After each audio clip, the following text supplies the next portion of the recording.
Welcome to Syrup Drop. I'm Jess, and this is my colleague Rose. Hey, everybody. And we're going to kick the ball off with a couple of big stories that broke this week. To start off, Tesla finally made a big announcement that they've been inching up to for a little while. Yeah, it's pretty exciting. So basically, any cars that are now in production with Tesla will have hardware capabilities to be fully self-driving. Now, that doesn't mean that the software is coming directly along with that, unfortunately. But it does mean that the car will be ready once the neural network that they've created learns through millions of miles of testing how to fully self-drive, which is really, really cool. And while Elon Musk is saying that this capability could come along in 1 to 2 years, regulators and experts are saying 5 to 10. So there is no definite date, but the good news is that when this is made legal and when this is possible, you don't have to go out and buy yourself a self-driving car if you already have a Tesla.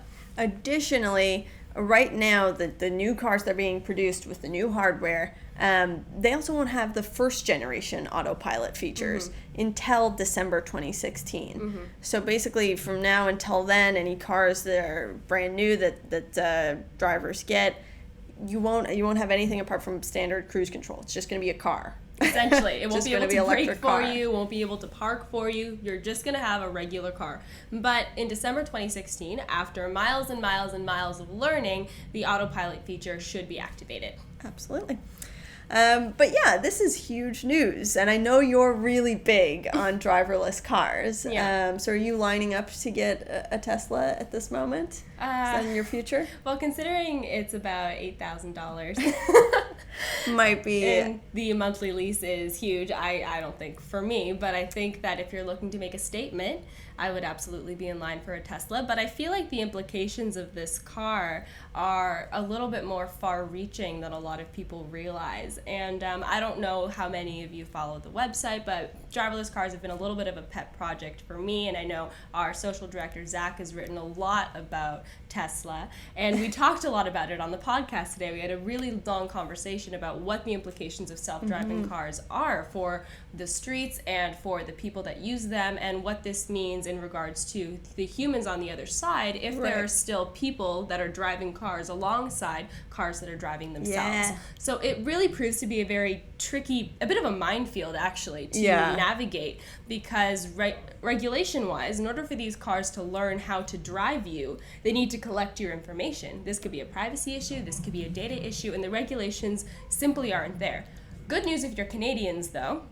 Canada seems to have a lot more favorable regulations and a lot more open-minded, forward-looking people looking at this issue than the United States does. Like, we are far more along in looking at self-driving car regulation. And while we'll see a lot of American companies positioning to develop driverless cars, the federal government really has not looked at it at all. But whereas in Canada, we actually have had some conversation about it. So in fact, some might say they put a little too much thought into it, because one government official mentioned that one of the biggest issues would be sex behind the wheel of driverless and cars. I think that was one of the very first weeks that we did the Syrup Drop months and months ago, and I think so many people just looked sex in cars. They were like, oh, interesting. Yeah, a lot of views on that video, and I think they were kind of disappointed. Right, exactly. And I think for a long time, this is going to be something that you're going to have to sit in the front seat, and you're going to have to pay attention regardless.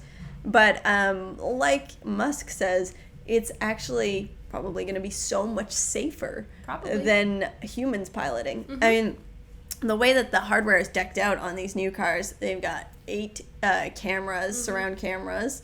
They've got 12 ultrasonic sensors, and they've got a forward-facing radar, which apparently can, see through rain, through fog, even through the car in front of you.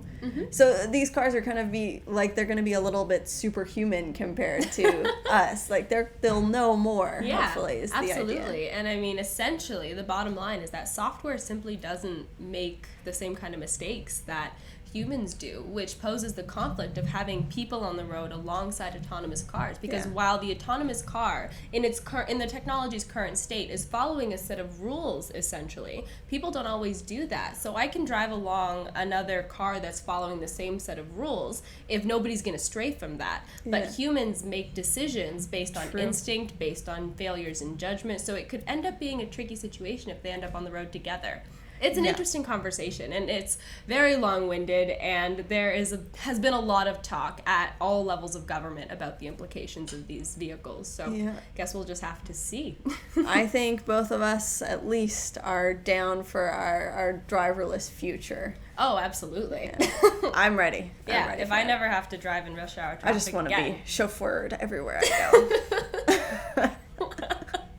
Though what, the TTC isn't good enough for you? No, I'm much too good for it, although I do use it daily, but I am much too good for it. Well, it's good to know. I'm sure Elon Musk will be calling you today like, I have a special offer for you, Rose. That'd be fantastic. Yeah, I would. You're too good for the TTC. I would pick up his call. Let's say I would pick up his call. Yeah, I think we all would.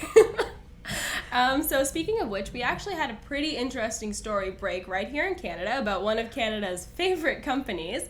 The former CEO of Rogers, Guy Lawrence, has stepped down, and it's very unexpected. He didn't give a 3-month notice like CEOs normally do, so we were sitting here in the office trying to figure out what the heck was going on. What happened? Because I had just been to a press lunch, where he was announcing the data management tool. Mm-hmm. Yeah. And it did not seem like he was going anywhere. He was talking about his Blue Jays. He was talking about his company. Mm-hmm. And one of the interesting things that I found was that he did refer to it that way. He had an ownership over that company. Mm-hmm. He would often say my rather than our. And so, I mean, I think apparently, according to rumors that then surfaced afterwards, that may have been part of the issue, is that he was sort of pushing away the Rogers family, who has voting control and trying to really take ownership. Yeah. Well, they've exercised that voting control as far as I can see. Yeah. But what's interesting about this is that Joe Natale, the former CEO of TELUS, was actually brought in to replace Guy almost immediately, though his non-compete clause from TELUS doesn't end until, July 2017, I believe? Yeah, a couple of months to go, for sure. Yeah, the Rogers family apparently had to negotiate him out of that contract, though he still isn't allowed to start until mid next year. Right. Until then, Chairman Alan Horn, I believe, is going to be taking the reins. Interim CEO, and he's been at Rogers for a super long time, like a trusted confidant of the Rogers family, by all accounts.